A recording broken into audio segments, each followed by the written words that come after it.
Domingão, Dia das Mães, nada melhor do que falar sobre os desafios da mulher perante a maternidade, no que concerne a gravidez e a readaptação que deve ocorrer no pós-parto. Eu me chamo Raquel Nunes, sou professora de canto bióloga e esse aqui é o canal Meu Eu Minha Voz. Convido você a se inscrever tanto no YouTube quanto no Instagram e acompanhar um mundo de autoconhecimento onde a biologia ampara a caminhada de você como cantor, como cantora. Bom, para os meninos podem ficar aqui por curiosidade, porque provavelmente vão haver alguns exercícios bem úteis, inclusive para você. Mas a conversa, obviamente, vai ser direcionada às mulheres. Eu também, assim como algumas de vocês que estão assistindo aí, sou mamãe e sou cantora. Sou mamãe de 2 meninas, tive experiências maravilhosas e diferentes de autoconhecimento perante ao parto de cada uma delas. E eu vou estar compartilhando aqui com vocês como que eu fiz para estar me adaptando às circunstâncias de mudanças vocal em relação ao nascimento das crianças. Foram experiências bem diferentes, né? Mas que podem, de repente, estar contribuindo aí com a sua caminhada. É muito comum do que, junto com todo o conjunto de mudanças que ocorre no corpo da mulher, a voz também mude. E vai começar mudando, especialmente porque, bom, durante a gravidez já ocorre o reposicionamento de órgãos, tá? A mudança do centro de gravidade, o enfraquecimento de vários músculos que ajudam a questão respiratória, os chamados músculos acessórios da respiração, né? Especialmente um deles, que é o reto abdominal, que ele linka ali toda a parte, digamos, ventral até o encaixe com a pelvis, né? E ele ajuda muito a parte da expiração, que é o nosso fio condutor de produção vocal, né? Então esse músculo ocorre um afastamento para acomodação do bebê, né? E permitir então que o crescimento do feto ocorra, né, confortavelmente, digamos assim, né, adequadamente.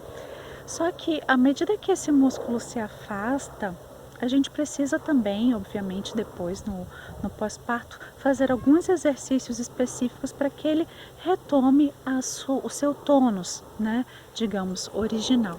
Mas além disso, toda a enxurrada hormonal que ocorre, né, e a gente lembrar que as pregas vocais elas têm receptores, né, para hormônio sexual, tudo, então isso mexe no calibre das pregas vocais, o que pode ocasionar de que muda um pouco o pitch da voz, né? A voz fica um pouco mais agravada, tudo. E existe alguns trabalhos que estão estudando, né, justamente isso, né? Não só para ajudar as pessoas que querem fazer, por exemplo, transição de sexo, né? De mudar a sua voz, né? E que tomam hormônios, né? Tem que ser com a ajuda de um médico, né? Responsável. Mas também, obviamente, outros estudos estão sendo colocados em relação à parte psicológica. Será que as mamães elas tendem essa preferência, né, de mudar o pitch para demonstrar algo mais maduro, mais responsável, né? Enfim, são muitas responsabilidades, mas existem muitas outras situações, né? Situações de noites mal dormidas, por exemplo, né? Isso também influencia o calibre das pregas vocais, não só a mudança hormonal, mas as noites mal dormidas, por exemplo, você pode acordar com as pregas vocais um tanto mais inchadas e isso aí vai estar influenciando, digamos, a sua qualidade sonora também. Para cantores líricos, por exemplo, isso é uma grande questão, porque normalmente eles trabalham com o uso do FAR, né, que é um sistema de classificação vocal específico, né, onde você tem qualidades timbrísticas muito dentro de uma caixinha. Eu posso colocar alguns trabalhos para vocês mais para frente sobre isso. Mas eu particularmente não concordo muito com o uso de um FAR aplicado a todas as pessoas, porque isso varia muito com relação à técnica da pessoa, à condição biológica da pessoa, enfim, né? Então esse negócio de classificação foi feito do FAR foi feito para ajudar, mas também pode ocorrer em algumas falhas em relação ao nosso sistema de posicionamento biológico, tá? Mas continuando, então, além de toda essa questão estrutural, né, respiratória, essa parte hormonal, entra também a parte, né, psicológica e entra também a parte energética da mamãe, né? Uma vez que a mamãe vai estar amamentando, por exemplo, as suas necessidades nutricionais são completamente diferentes do que anteriormente, né? Por exemplo, para minha primeira filha, e ela mamava muito, muito. Eu estava assim, realmente muito magrinha, recuperei meu peso muito rápido, mas ao mesmo tempo eu me sentia muito fraca, né, para estar cantando. Então eu comecei a me adentrar um pouquinho mais em minhas pesquisas na parte da bioquímica, né, da como que eu poderia fazer o meu metabolismo reagir de uma maneira mais adequada, né. Já na segunda criança, a dificuldade, e resiste até o momento, né, porque ela ainda é pequena e ainda não dorme a noite toda, quanto à questão das noites mal dormidas. Então eu sinto uma oscilação bastante grande com relação a esse fator, a esses fatores biológicos, né? Mas vamos falar um pouquinho também da gravidez propriamente dita, né? O quanto as mamães, à medida que estão naquele períodozinho de enjoo, né? O que que elas podem fazer para estar observando que tipos de alimentos estão causando mais enjoos, tudo. Tem um caderninho do seu lado, né? Nas minhas foi bem fácil identificar, eu cortei aqueles tipos de alimento e deu tudo certo, né? Especialmente na primeira. Na segunda, e realmente eu estava com um emocional bem abalado e os enjoos persistiram até o momento do parto.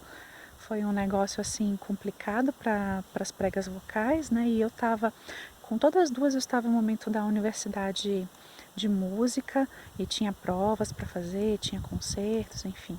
Então foi de uma certa forma delicado, né?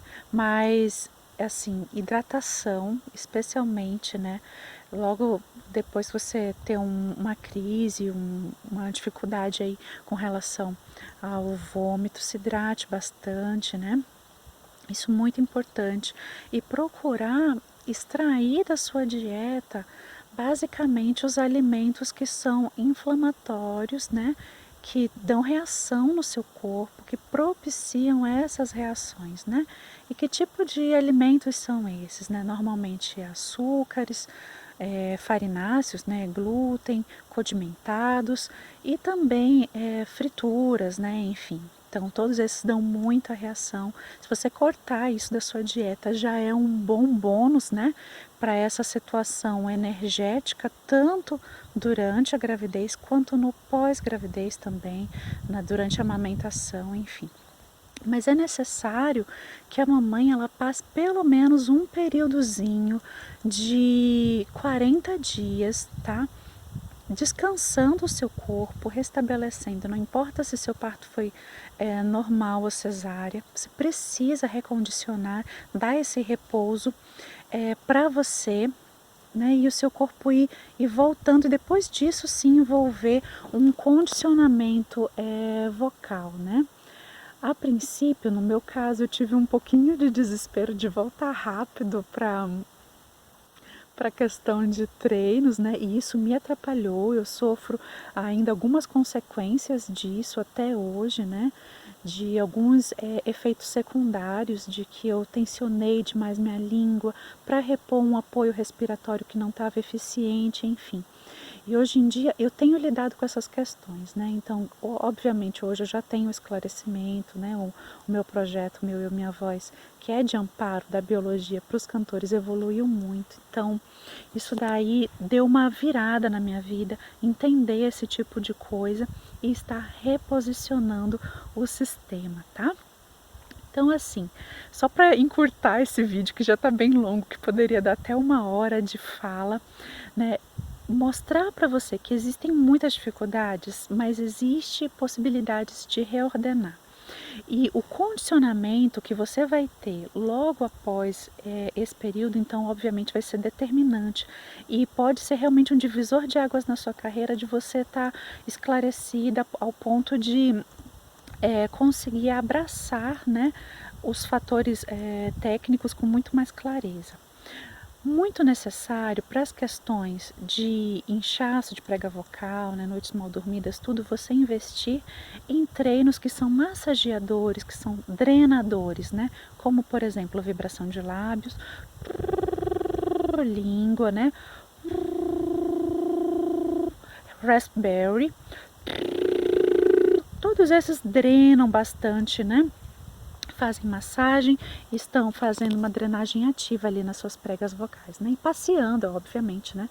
Por diversas alturas. Pode pegar uma musiquinha ali, né? E cantar com os exercícios de vibração, né? Então, essa é uma dica muito importante. Outra dica super importante são os exercícios de boca que usa, né? Os IM, ou passando pelo nariz,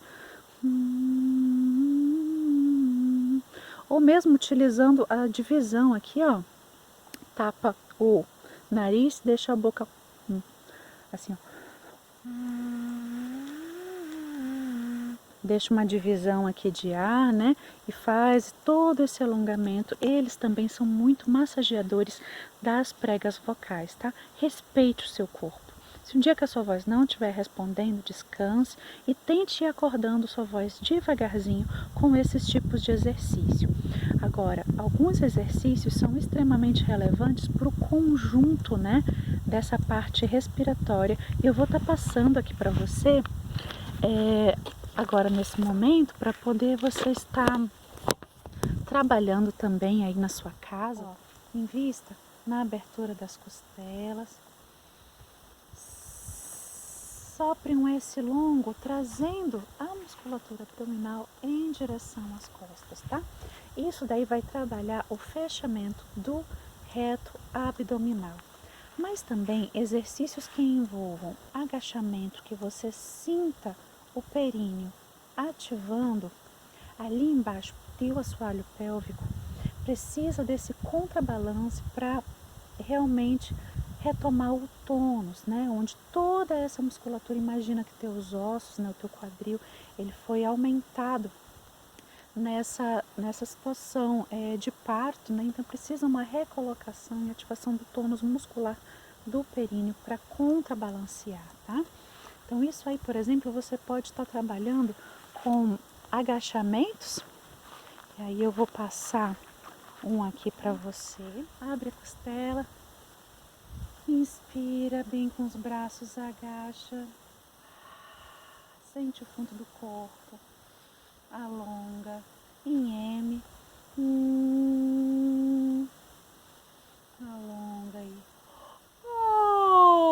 sempre abaixando, envolvendo o conjunto. Exercícios que você pode estar fazendo deitado, tá? Para ajudar o reposicionamento do reto abdominal e também do assoalho pélvico.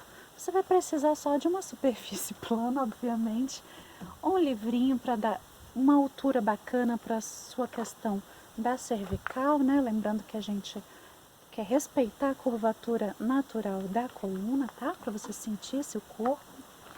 E agora, vamos aos exercícios.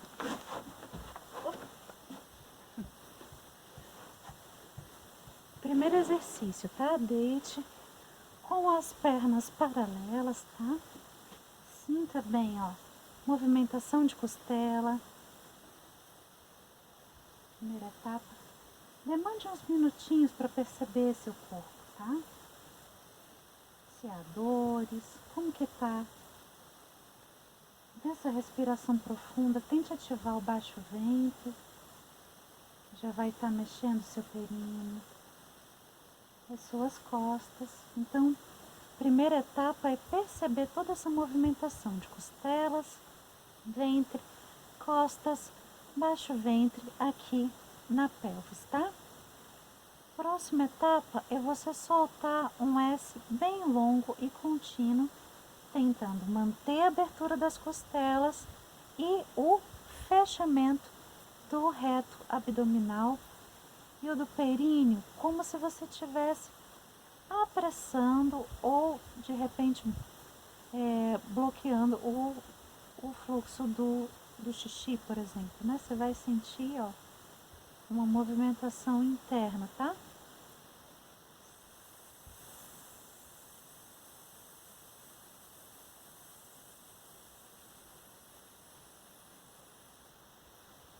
Próxima etapa, posicione as suas mãos aqui lateralizando seu corpo, tá? E a gente vai levantar uma parte do nosso corpo também em S durante a expiração. Então, inspira, abre, ativa o conjunto pelvis-ventre, né? Através do reto abdominal e vamos lá.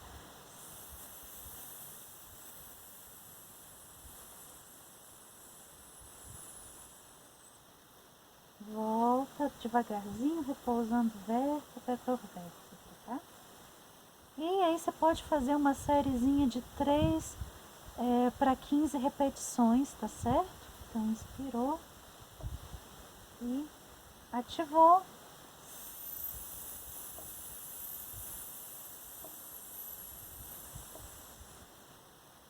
Maravilha. Já demonstramos essa etapa deitado. Você vai sair, ó, da posição muito tranquilo, com essa partezinha aqui toda relaxada, tá? Pra não machucar a parte de pescoço. E aí a gente vai estar trabalhando a posição aqui de borboleta com as pernas, tá? O que a gente vai fazer? Você solta o ar, trazendo toda a coluna para trás, depois inspira. Isso, alargando aqui costela, solta. Permitindo então, nesse movimento ondulatório, você sentir pelvis e sentir ativação abdominal enquanto expira. Eu, como mamãe, simpatizo muito com a causa e sei que é totalmente possível voltar da maternidade com muito mais consciência e garra e determinação para as questões de condicionamento vocal.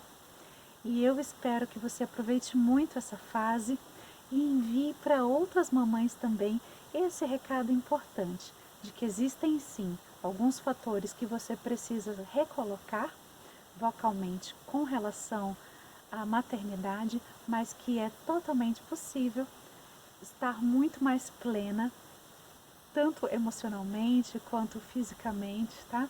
Após todo um processo de recondicionamento. Um grande abraço e feliz Dia das Mães!